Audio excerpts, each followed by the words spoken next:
in the moment, I took it for granted, and I just thought, man, it's always going to be like this. The people are always going to be behind you, but man, to get the fans behind you to that degree, and then to keep them behind you to that degree is very, very difficult. So yeah, I definitely took it for granted at the time, but it was it was just very magical, man. It's just things like that don't come along very often, and I was just very blessed that I got to experience that. What's up, everyone? Welcome to the first episode of Wrestling with Mindset, a show where we shed some positive light in the world of pro wrestling, combat sports, and business.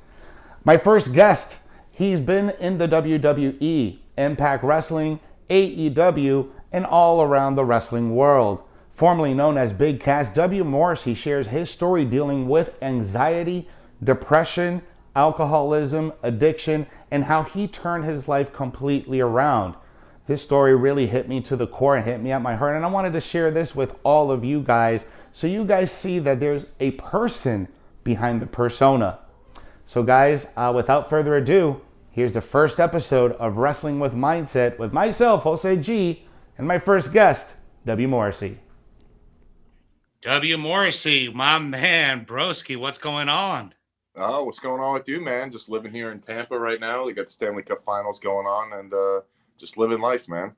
Yeah, man, Tampa's popping right now. You guys are all over the place, man. That's awesome. I live just a few hours down the road from you. I'm down in Orlando, so we're close. We're really close, man. Man, I just wanted to say thank you. First of all, I'm grateful for you to be doing this. This is the first episode of Wrestling with Mindset, a brand new show that I'm trying to do is to shed some positive light in the wrestling world, in the combat sports world, and in the business world. And I couldn't think of anyone better than have as my first guest as you, broski, because you have such an incredible story to tell, man. And I'm just absolutely grateful and excited to have you on as my first guest. Well, thank you very much, man. And I also like to say I've lived in Orlando also, man. I lived downtown and in Baldwin Park before I came here to Tampa, so I'm familiar with your area. Yeah, man. I mean, you spent quite a time over here, and we'll jump into a little bit of that later as we talk, man. But let's talk about you, man. You know, I did some research on you. The research that I could find. I saw that you went to Catholic school and you played basketball in your senior year in Catholic school. Like for you, man, like growing up in Catholic school and that whole environment, like what was that like? Growing up and being probably one of the biggest kids in your school, man. Well, yeah, I went to Catholic school all the way through the end of high school before I went to college. It was just something that I was used to. I don't know what it's like to go to public school. I've never ever experienced that. So yeah, going to college and being able to wear whatever you want to class was a bit of a change for me. I was used to the uniforms with the nice slacks and the shirt and tie. And but yeah, I actually was not the biggest guy in my class. Really? Throughout no high way. school. Yeah, my freshman and sophomore year I was pretty tiny. Well, not tiny, but I was 5'8", 5'9". And then my junior year and senior year I was up at 6'8". Yeah, so I was a late bloomer. So yeah, I was on the smaller side to start my high school career. That's crazy. Now I know that like growing up, I mean, I grew up Catholic. My household was super strict. Was that like the same case for you growing up? No, not super strict. We did go to mass every week, or if we didn't go to the same mass, me and my family, we each had to get to mass. A lot of times I'd go to the 5 o'clock Saturday mass because it was less crowded. But yeah, we went to mass every week. We were, we were pretty strict, but we definitely weren't on the stricter side as in comparison to some other people in the parish. That's interesting. Yeah, that's it, because like my mom was super Catholic, and she was like, well, she was pretty strict. I'm Puerto Rican, so they're strict anyways down in the islands, But that's interesting. That you spent your entire childhood doing, being in Catholic school, and it was a little bit different in the household. It usually kind of goes hand in hand. But one thing that I did really want to ask you, man, did you always want to be a wrestler? Is that like something that, when you were a kid, it was like, damn, I got to do that? Or is that just something that you just kind of fell on your lap? No. Yeah, that's definitely something I always wanted to do.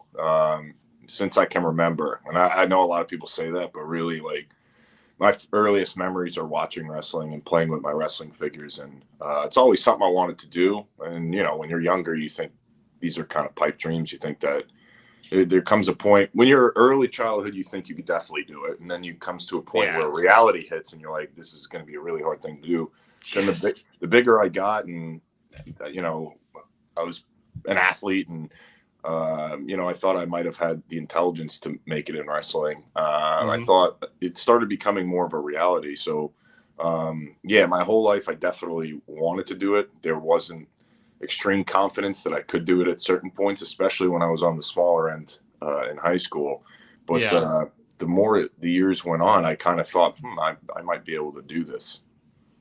Yeah, man. I think people don't take into account how hard being a pro wrestler is. And I speak from experience myself. I used to train back in the day. I didn't even get to make my debut training. That's how hard the training is in professional wrestling. And this is on the independent level. Let's not even speak on, you know, on the higher company level, the FCW, WWE, NXT level, where it's at a whole different, you know, stratosphere.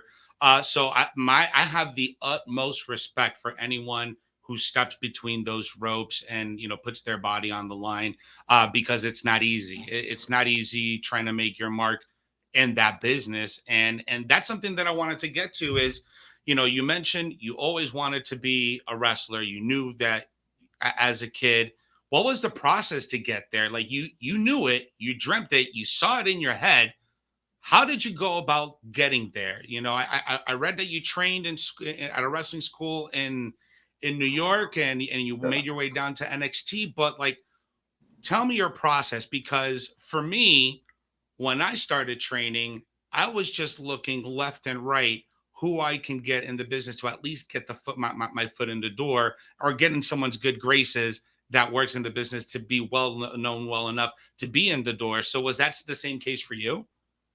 Yeah, so when I graduated college, I started training at Johnny Rod's wrestling school. It's in Brooklyn, New York, right under the Manhattan Bridge. And yeah, I mean, he's trained a lot of guys that ended up in ECW and WWE and TNA at the time. And so I thought that was a good starting point. Plus, I could take the subway there because I didn't have a vehicle of my own at the time. So I would have to take the train, you know, transfer, take another train. So I trained there, and I got a really good wealth of experience from a bunch of the guys that were there. And then I just so happened, as a fan, I ran into Matt Stryker WrestleMania 26 weekend in Phoenix. And he didn't know who I was. And I told him I was training with Johnny.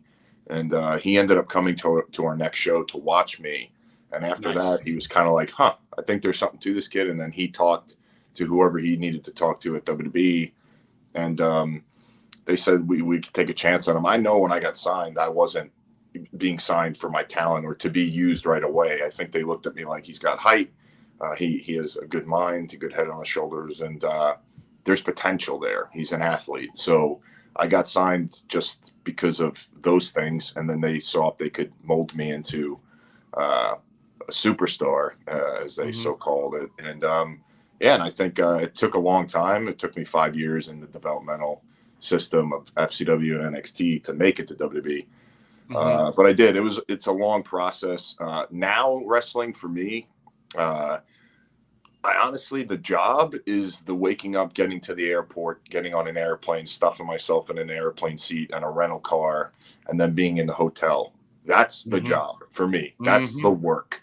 The fun is going to the building and meeting the fans and you know, working your match and all that. So I've gotten to the point now where yeah, the job to me is just the traveling and all the things that go with that, and the fun is the actual working part. So that's where I've gotten to now.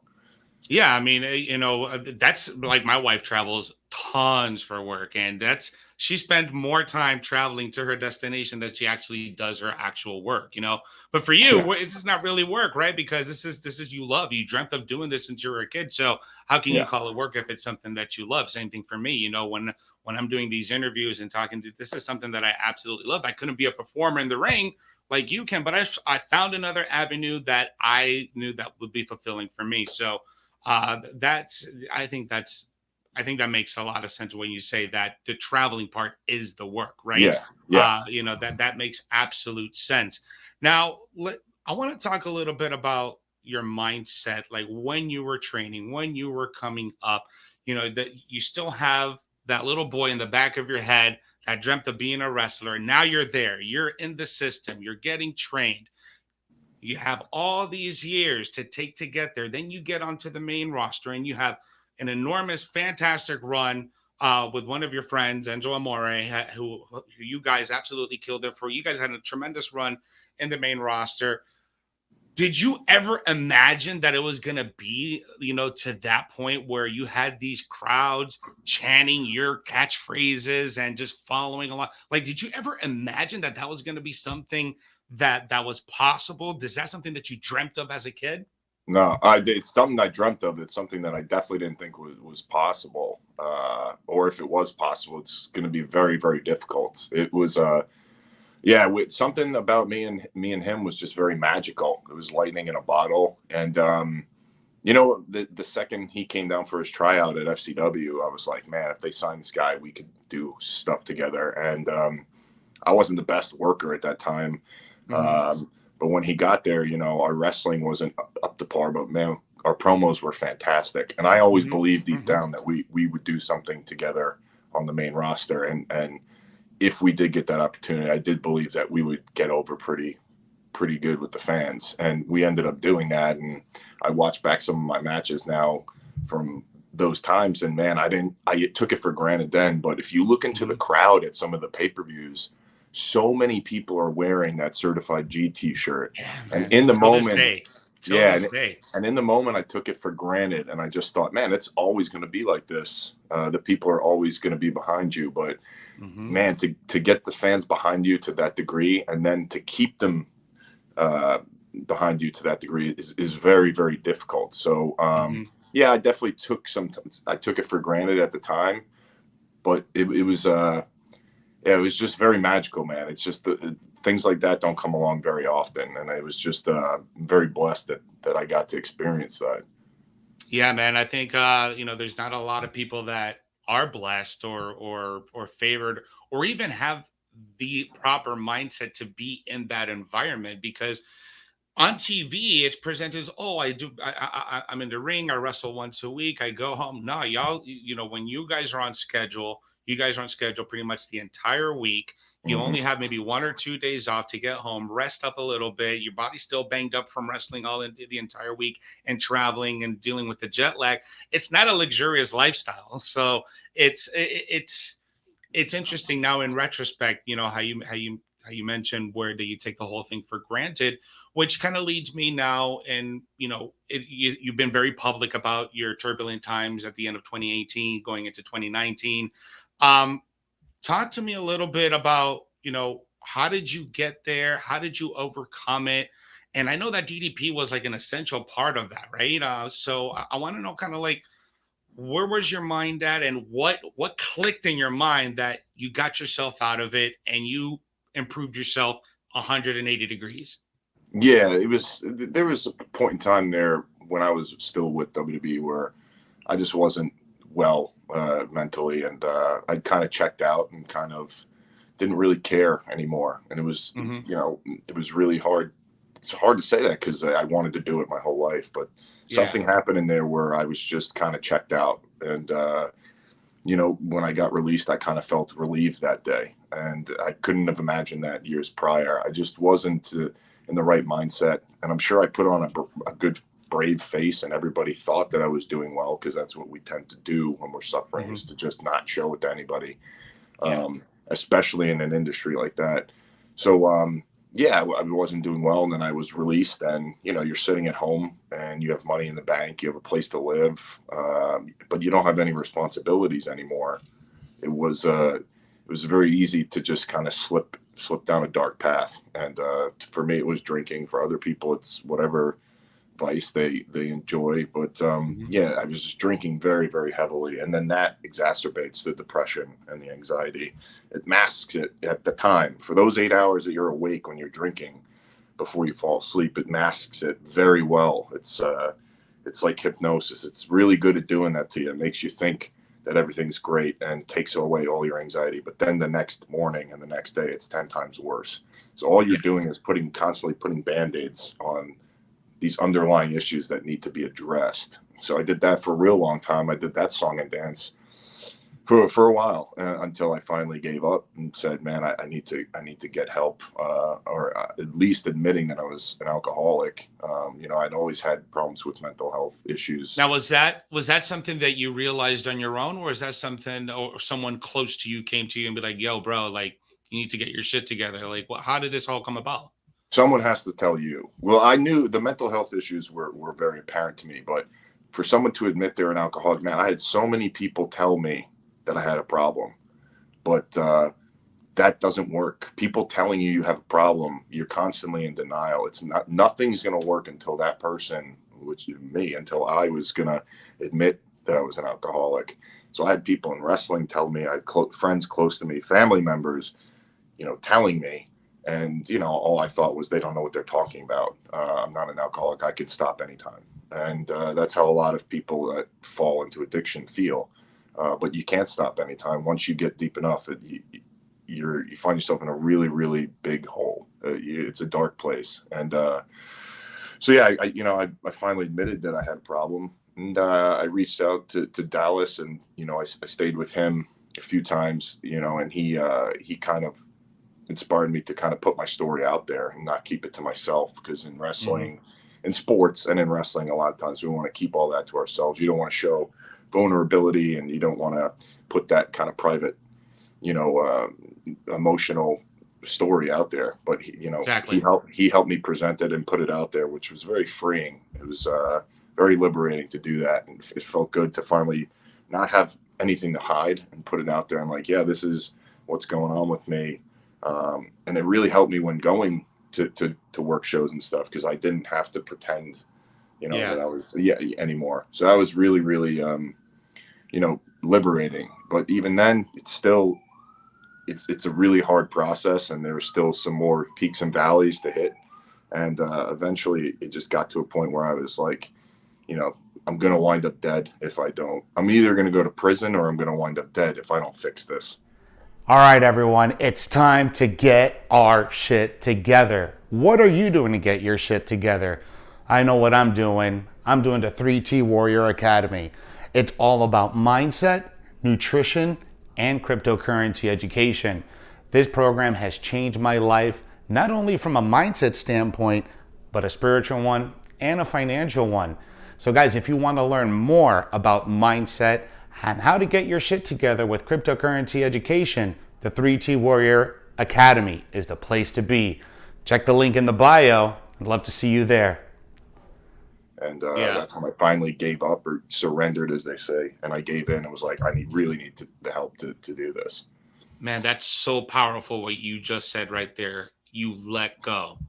Yeah, I think a lot of people don't realize that if you just simply get out of your own head and you just let go, a lot more good things can happen to you. Because I think as humans right now, especially just right now, we just live in just this crazy climate, especially here in the United States. And I'm sure you know what I'm talking about, with the pandemic, with the politics, with everything going on, right? We just live in this polarized society, and we don't take it's either you against me against you. I want this now, or I'm doing it for the views, I'm doing it for the money, I'm doing it for for the fame. And a lot of people want to get these things, and then that's how they end up depressed. That's how they end up with the anxiety, because they're trying to please everyone else around them. But that moment when you let go and you recognize that, just like you said, shit, if I don't turn this ship around, I am going to drown. I am going to die, and I am going to leave this earth. That's a rude awakening. And the fact that you just let go, I think that is so freeing. Because for me, I went, not that I've never been an addict, thank God, and but I have had several friends who have been addicts or have dealt with other issues and things like that. And I myself have dealt with anxiety and depression, even during COVID. There was just such a stressful time. Working in the wrestling business, I didn't do anything for a few months because I don't know what was happening. And then things came back on. And then I was working at a clinic, still working in the medical field while doing the wrestling stuff.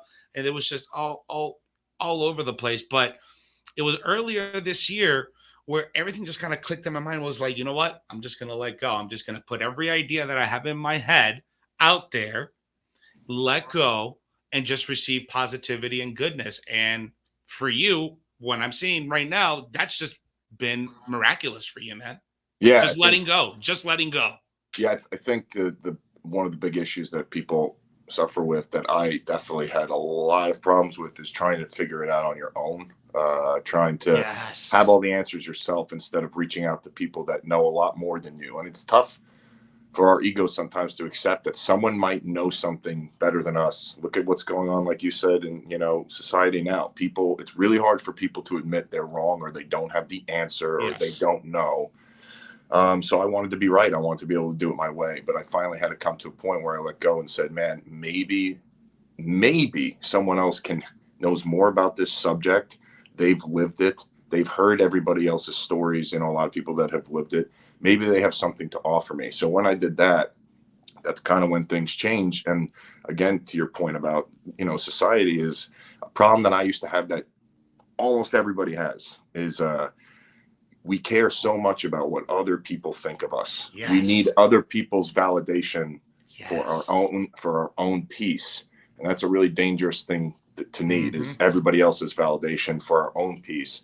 And being in recovery and getting into recovery and working through recovery, it taught me, man, that, I'm doing the next right thing. I'm trying to make people's lives around me better. Even if I go into Wawa and, strike up a conversation with someone, just try to be very, very friendly, try to impact someone's day. You don't know what someone's suffering with up here. You don't know what somebody's going through. So just try to do the next best thing and try to be nice to people. And if I could do that and I can make other people's lives around me better, then I don't really care what anybody else thinks about me, because I know I'm doing the best I can and I'm making a positive contribution. So what really needs to happen, or what needed to happen with me, and I'm sure other people might need to hear that, is you need to be able to be at peace with yourself and what you're contributing to people around you. Because I'll tell you what, once I realized, man, you're a good human being. You're really helping people. You're doing the best you can. Obviously, we still, there's a lot more that we can do, but you're really trying to help other people, in any way that you can. So once I had that, I was like, I don't really care what anybody else thinks about me, because I kind of like myself. Actually, I really love myself, and I'm happy with this guy. Beautiful. So I don't care what you think. So yeah, that's something that is really hard for a lot of people. Is very hard for me, caring what other people thought about me. And man, a lot of people say, and a lot of people say, like, just stop caring what people think about you. No, because that's not how it works. It's a long process. You can't just tell someone stop caring what people think and magically, poof, they don't care anymore. That's not how it works. So I'm just very blessed, and I'm very grateful that I went through recovery and met the people I did, and was influenced by the people I did, and surrounded myself with the network that I did, because everybody helped contribute to where I'm at today. And that's me being at peace with me. Yeah, man, that's such a beautiful thing when you talk about just not caring what everyone else thinks. There's something very powerful about that, right? Because we're so consumed, like I just said a little bit ago, we're so consumed about the social media, about the likes, about the approval of others, the adulation of others. When you just stop giving a literal fuck about this, right? If you just stop it and just concentrate on your own happiness, what brings you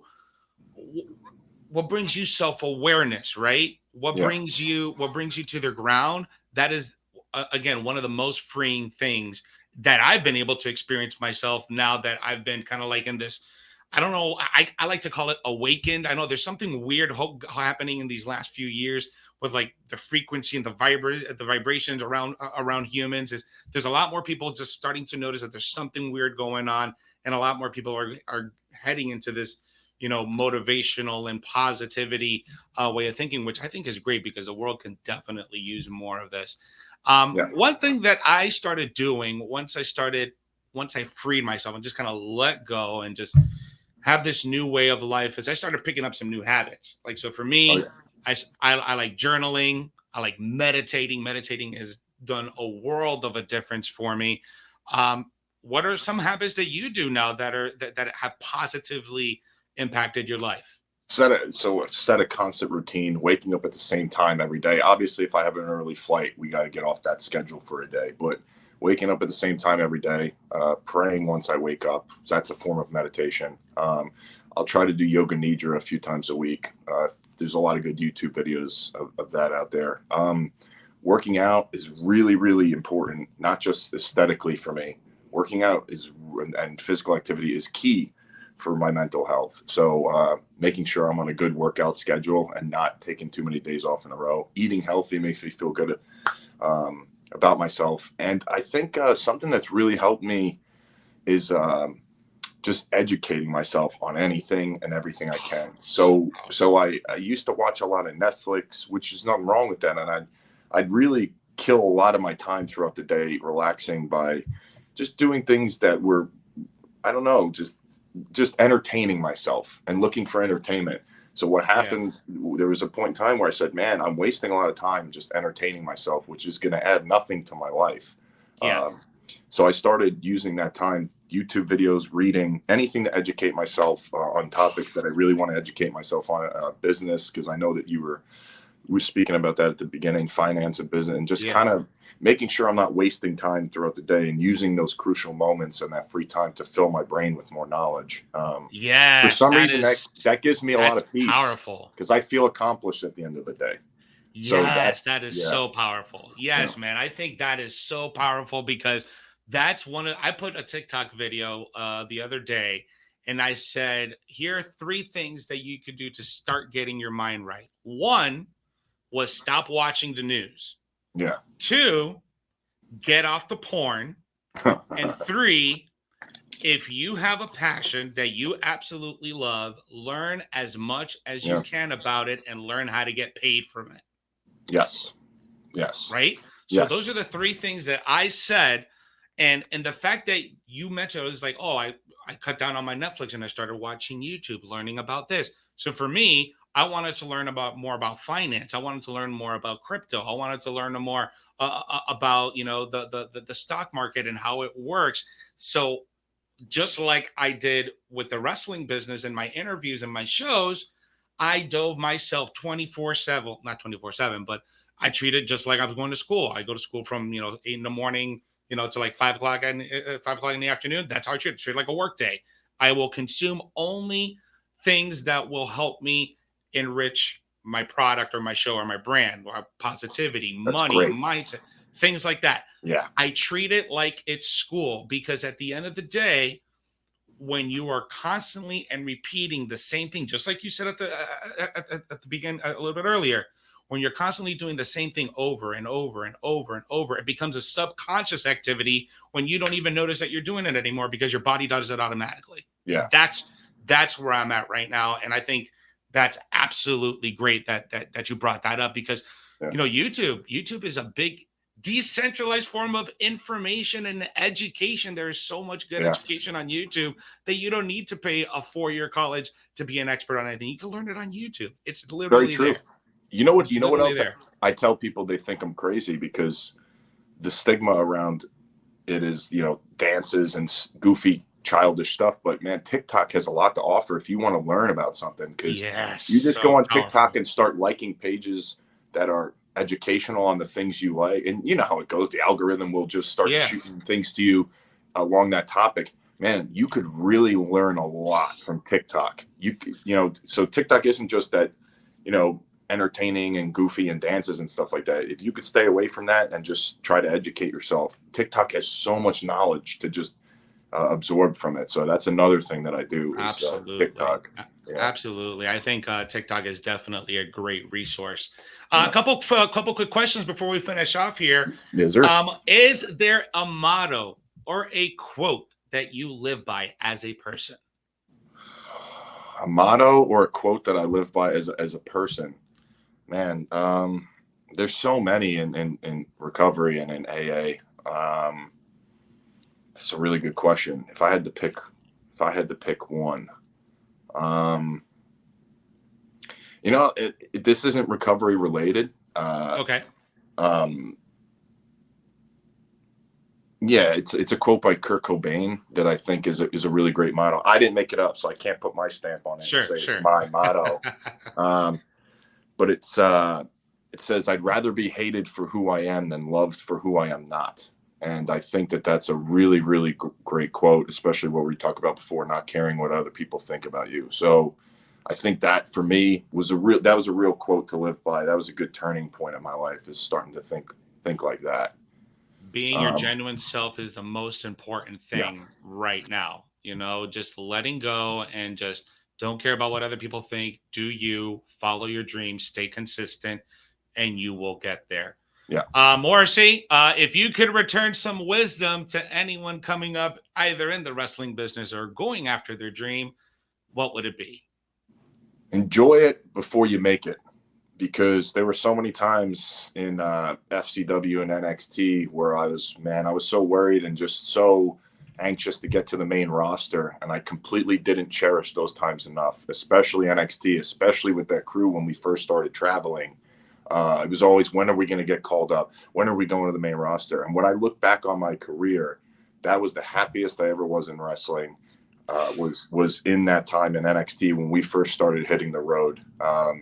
So I really wish that I would have cherished those times a lot more. So to anybody coming up in wrestling, you say, cherish it now while things are hard. Cherish it while you're not very good. Cherish it while you're on your journey to making it. Because once you make it, you're going to look back one day and say, man, that part before that journey was way cooler. Yeah, man, it's all at the end. It's all about gratitude, ain't it? It's all about gratitude. Yeah, it really is. Yeah, Morrisey, man, I appreciate you, man. I love you. Thank you so much for coming on the show. Thank you very much. And especially being my first guest, man. That means a lot to me that you believed in me enough to be my first guest. I appreciate you, man. Oh, yeah, I look forward to having you again, and maybe we can do this in person in studio next time. That'd be fantastic. Congratulations on the new show, by the way. So I'm very happy to be your first guest, man. I appreciate you, man. Thank you, man. Take care. Take it easy.